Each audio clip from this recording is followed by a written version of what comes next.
Good day, everybody. Yeah, my name is Nicki. I'm a dietitian working at in the field of sport nutrition, and I'm going to use this few minutes that I've got just to talk a little bit about recovery in sport and how milk then help us, and how milk can be helping us to recover optimally from exercise. I just want to thank the Consumer Education Project of Milk SA to make this possible for me so that I can share a few of the thoughts that I'm quite passionate about. So, if we talk about recovery, we first have to obviously ask why recovery is important. And to answer that, we need to answer the question of what happens during exercise. So, why do we need to recover, and from what do we need to recover? So, during exercise, there's quite a bit of depletion of glycogen stores, and the glycogen is the fuel store, so that's one of the aspects that we need to consider. Also, during exercise, there's an increase of sweat rate, and the sweating is mainly to regulate body temperature. So this would be quite individual in towards the environment you train in, how long you train for, and so forth. There's usually damage of muscle tissue that can also that is what we want to achieve with training. We want to damage muscle tissue so that the muscle can grow stronger and bigger. And then we also have to consider that there's adaptation to training load. I mean, nobody really wants to train and train and train and never gets better. So this adaptation will then ensure that the athlete is better by the end of the week or the end of the month or the end of the year or by the end of the season. So when we talk about recovery, we usually refer to the 3 R's of recovery. So we talk about the refueling, the rehydration, the repair, and then always the quality of stuff that we put in. What I often tell athletes, I mean, if you're going to put nonsense into your body, nonsense is what you're going to get out. So therefore, we always have to look at the quality of stuff that we put into our bodies. So these are the subjects that I'm quickly going to discuss with you in the limited time that I have available. The other thing that we need to always consider is the timing thereof, and that the first 30 minutes after any kind of exercise is usually critical for making this happen, making the recovery happen. I think most of you have heard about this window of opportunity where we need to then feed. Okay, so let's start with the refueling. And after exercise, the most important factor determining the time frame to recover would be the glycogen replenishment. And the reason why I speak about refueling first is because this is the most important one of the three. And often in working with athletes, they emphasize protein quite a bit, and there's always this emphasis on protein and protein shakes, where actually the refueling is the one that's going to influence your recovery the most. So therefore, we're gonna start with this one. So what is the main goal? The goal is then, if we talk about refueling, is to replenish the glycogen store. So in other words, get fuel back in the tank. It obviously depends on how much time I have to recover, but the main nutrient involved in this is the carbohydrate intake. And these days, so many people are against the use of carbohydrates, but this is quite a low-hanging fruit. It's an easy one to do, and therefore, this must be the first priority after training before you look at anything else. In terms of the timing, as I said, immediately after exercise, the sooner the better. And this is basically because if you replenish glycogen stores, there's usually two phases. The one phase is quite a quick phase. So you replenish quickly, and this is immediately within that 30-60 minute window after the training. And this is because of the muscle contraction that took place during your exercise, the receptors for the carbohydrate is already ready on the outer membrane, and they're ready to take up carbohydrate and put it into the muscle as a glycogen. Once you've passed that hour window, this process becomes insulin dependent, and that's why it then takes much, much longer to replenish the glycogen store. So as coaches, you must be aware of this, and really the value of doing it within 30 minutes, and that we have something available that's quick and easy, that whilst you're talking to the team or whilst there's a cool down, recovery can already begin by taking in these nutrients.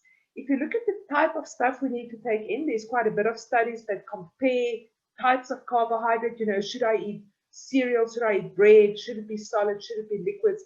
But some of the studies show that the high glycemic index carbohydrate would work the best. Now, high glycemic index basically just means that it's a carbohydrate source that releases quite quickly into the blood. So the main aim of this is to get carbs into the blood quickly. And therefore, these can help. But mainly from most of the studies, it does state that it doesn't matter if it's a liquid or a solid form, and if it is as a meal or a snack, just start the recovery. If you work with school kids and you're coaching school kids, there's usually this problem that, you know, when they finish training, it's just an hour or two to go to supper, and a lot of the parents doesn't want them to eat something then, because then they spoil their appetite for supper. But we really try rather to eat something immediately. It can be a smaller snack, but let the recovery start, and then the follow-up meal then can be the supper. And then the amount is obviously crucial. It doesn't help if you had a hard training session for an hour and a half and you eat one slice of toast. You're obviously not going to refuel. You need to think of Jy praat die manne weer van die toast. basically you in the refueling. So the amount that is necessary, there's a dose response. So 1.2 gram per kilogram of body mass seems to be the amount where it plateaus. So if I take less than that, then I don't achieve optimal levels. If I take more than that, it's not as if the glycogen store is going to replenish faster. So this would be about 1.2 gram per kilogram body mass. So if you look at the sources that we take, that is quite a substantial amount of carbohydrates. I will follow up with a slide at the end about the practicality thereof. Now, how would milk then contribute to this? So milk contains carbohydrate. It contains about 4.8 grams of carbohydrate per 100 mils, all right? So this carbohydrate is in the form of lactose. So the lactose is a monosaccharide. So basically you will take in milk, it will be digested, and you will absorb the carbohydrate into the blood so that the refueling can start. And often, most of you have heard about the use of chocolate-flavored milk, and there was quite a few misconceptions, or there still is, that we don't want to give sugary drinks, you know, to kids, or to, you know, people are against the use of sugar. So therefore, they're very reluctant to drink something like a chocolate-flavored milk. But in fact, it can actually enhance the refueling, because of the amount of carbohydrate in the milk is not extremely high. So when you then add the flavorant or the sugar to it, you actually get more of the carbohydrates in. So therefore, the flavored milk or any flavored yogurt, those kind of products will be really, really superior for then refueling after a training set. If we look at the rehydration, also rehydration, I've mentioned second in the slideshow, because that is even the second most important, rather than what we put protein as the most important. And this is because of the sweat rate. So remember, we did lose water through the sweating to cool the body down. So the goal is to replace fluid within that, or to start replacing fluid within that 30 minutes after your exercise. It obviously does depend on environmental conditions and so forth for how much you should take. But the crucial part here is also the use of electrolytes with your fluid. The electrolytes that I refer to is mainly salt and potassium, because if a drink contains electrolytes, the retention of the fluid is better. So if we, for instance, just after training, just going to drink water, the body does not retain much of that fluid, and most of it is going to flush through the kidney and end up in the toilet bowl. So it is important that we do add electrolytes to this. It can be as part of the fluid that you take, or as part of the drink that you take, or otherwise as part of if you take food, to have a salty type of food, because that will then enhance the retainment of fluid. And especially if we do more than one set a day, where the rehydration has to take place quite quickly before we go into our next set. The timing again of the fluid is start immediately after exercise. Remember, even with protein synthesis cannot take place in the dehydrated state. So therefore, we have to start immediately and then carry on with regular intervals to follow up with fluid intake. The type of fluid then that will be, so if we're talking about a better type of fluid or a better type of rehydration drink, it would be one that is retained better into the body, that doesn't just flush through. And it seems from most of the studies that if we add carbohydrate and then the electrolytes to the liquid that we drink, the fluid is retained at a higher rate. So therefore that would make it better. So any kind of fluid that contains the carbohydrate with the electrolytes with the liquid is then enhancing your rehydration. So the form of this fluid can be any kind of liquid. So it can be milk, sports drinks, or even if you eat solid food with a little bit of sodium in it. So anything salty, but then you can add the water to that. And the amount that we have to take is obviously depending on how much fluid you've lost. And usually if we look at dehydration and we figure out how much dehydration there is, we look at weight loss. So sometimes it does make sense that we weigh athletes before their training and then we weigh them thereafter, and we look at the amount of weight loss that occurred. So please, it's not about how much they weigh, it's how much weight they've lost. And usually the replacement of the liquid must be at least one, or it must be 1.5. So at least one, but otherwise 1 to 1.5 times the weight that they've lost. With other words, if I've lost a kilogram of weight, then the replacement fluid would be 1.5 liters. You don't have to down it all at once. You can start drinking it and then continue with regular intervals. Luckily, most athletes after their training is thirsty, so they will be able to drink this. So 1.5 times the amount of weight loss. So how does milk fit into this picture?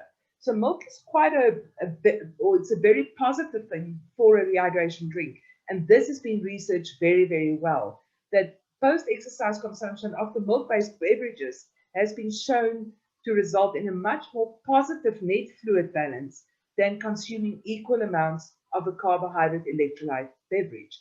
And the reason for this is milk is isotonic. With other words, it's not over concentrated. So remember that if we drink a hypertonic thing, so a thing with a lot of sugar in it or a lot of solids in it, the body tends to draw water into the stomach area to try and dilute that stomach content. And this can actually add to dehydration. So what is good about milk, it's isotonic, so it doesn't have that effect. And it's about 87% of water.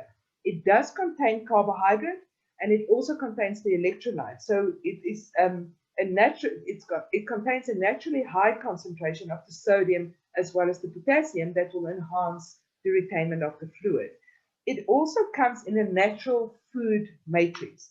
So all these substances together, the electrolytes, the protein, the carbohydrate, the water, all of it is in a natural energy dense food matrix, which makes absorption usually much, much better.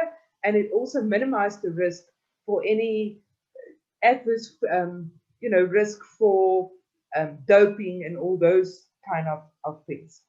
It also comes in quite a wide variety of flavor, texture, and taste. So in milk, flavored milk, flavored yogurt, drinking yogurt, Mars or Amazi, all those kind of products, there should be something that the athlete like, because there's a variety. So therefore, it makes it quite an enjoyable thing to rehydrate with. The repair part of it. So now we talk all protein. So the goal of repair is, remember I said muscle is being broken down whilst we train. And therefore, afterwards, we want to stop the breakdown, but we also want to start the protein synthesis. Now, usually, if you will take only carbohydrate, that will stop the breakdown. So remember, once we start breaking down protein, it will carry on breaking down. So if we then take a carbohydrate source, it will stop the breakdown, and then the protein that we take will enhance the muscle protein synthesis or increase the synthesis of protein. So the goal is then to take this protein to facilitate the muscle protein synthesis. The timing also is in and around exercise, but especially immediately after exercise. Now, when we take protein before training sets, especially if you do resistance training, there has been some information that tells you that if we take protein before we go into training, that will enhance the recovery after training. It does not enhance protein or performance during training. It's literally that it just enhances the recovery afterwards. But what is crucial is the intake of protein sources immediately afterwards. And if you look at the type, and there's a lot of discussion about which type of protein to take, but there is definite advantages of taking a type of protein that contains essential amino acids. Now, essential amino acids is basically just means that it's amino acids that the body cannot make. So therefore, we have to take it through food, and especially the branched chain amino acids, BCAAs. I think a lot of you guys know the BCAAs. There's been quite a hype about the marketing thereof, but an intact protein source that contains the essential as well as the BCAAs seems to work the best. The problem with amino acids is if you're going to take individual ones out of the mix, then you usually get that the muscle protein synthesis is not optimal. So where, especially the leucine is one of the amino acids that trigger muscle protein synthesis, but it doesn't build the muscle, it's just the trigger. So therefore, if the other amino acids is not present, then you're going to have a trigger to build, but there's no building blocks to build it with. And that's why we really try to work with the intact protein.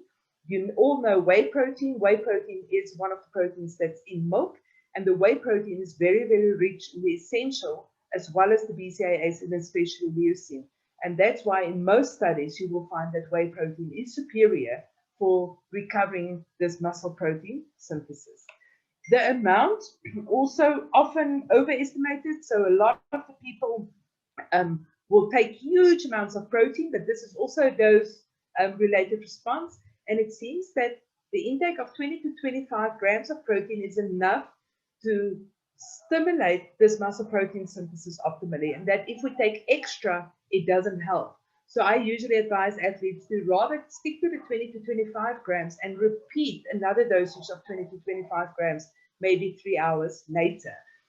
This is then when you take it with the carbohydrate, because if you take a recovery drink that does not contain carbohydrate, half of the protein amount is going to go for glycogen storage, because the body will then make carbohydrate from the protein source.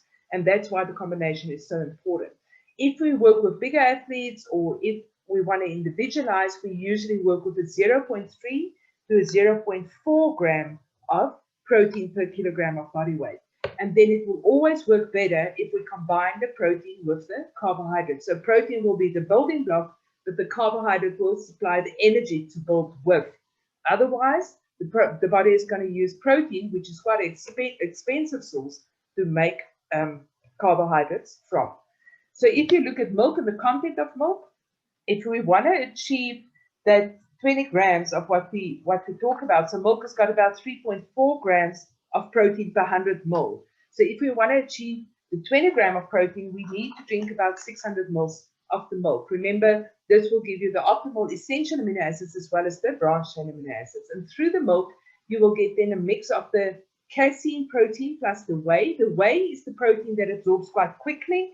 It's easy digestible. So when I drink it, I can see amino acids in the blood quite quickly after I've taken whey. Where the casein in the milk will give us quite a nice long tail of availability of amino acids. So it's not going to appear that quickly, but it's got staying power. So it's going to stay for a longer period of time. So the muscle protein synthesis can go on for longer.